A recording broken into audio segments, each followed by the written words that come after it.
নমস্কার, অনি কলকাতায় আপনাদের স্বাগত জানাই।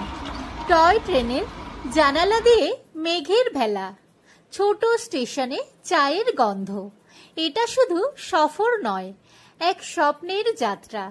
জেনে নিন এনজিপি থেকে দার্জিলিং যাওয়ার পথে কোথায় থামে এই ট্রেন, কি দেখবেন আর কোথায় খেতে পারবেন। টয় ট্রেনের এই যাত্রা, যা ইউনেস্কো হেরিটেজের তালিকায় অন্তর্ভুক্ত, নিঃসন্দেহে আপনাকে নিয়ে যাবে এক নস্টালজিয়ায় পূর্ণ বিশ্বে, যেখানে প্রতিটি মুহূর্তে মনে হবে প্রকৃতির সব সৌন্দর্য আপনার চোখের সামনে জীবন্ত হয়ে উঠছে। প্রাচীন ও ঐতিহ্যবাহী চা বাগানের রাজ্য দার্জিলিং পৌঁছতে গেলে একটানা 8 ঘন্টার রোমাঞ্চকর টয় ট্রেন যাত্রা আসলে শুধু ভ্রমণ নয়, ইউনেস্কো হেরিটেজ হিসাবে স্বীকৃত এই রেলপথ আপনাকে নিয়ে যাবে মনোরম পাহাড়ি পথে।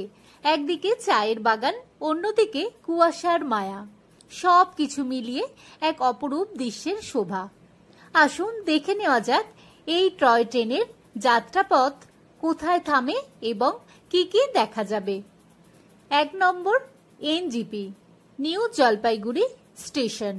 যাত্রা শুরু। এনজিপি স্টেশন থেকে শুরু হয় টয় ট্রেনের। ট্রেনটি দার্জিলিং পৌঁছাতে সময় নেয় প্রায় 7 থেকে 8 ঘন্টা।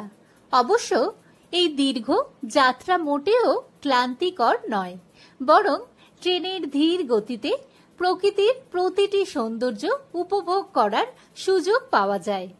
পাহাড়ি পরিবেশের মধ্য দিয়ে চলতে চলতে মন যেন এক অন্য দুনিয়ায় চলে যায়।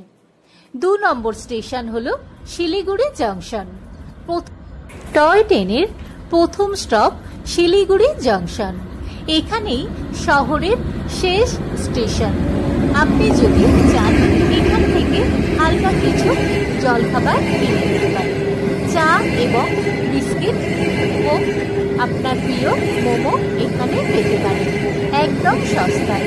শিলিগুড়ি জংশনের কাছে কিছু দোকানও রয়েছে, যেখানে টয় ট্রেন যাত্রীদের জন্য ছোটখাটো প্রয়োজনীয় জিনিস বিক্রি হয়। ট্রেনে ওঠার আগে একটু স্ন্যাক্স কিনে নেওয়া যেতে পারে। 3 নম্বর হচ্ছে সুকনা। জঙ্গলের কোলে ছোট্ট স্টেশন। সুকনা স্টেশনে থামার সময় মনে হয় যেন আপনি কিছুক্ষণের জন্য প্রকৃতির গা জড়িয়ে নিতে পারছেন। ঘন জঙ্গল, শীতল বাতাস আর পাখির ডাক সত্যিই এক শান্তির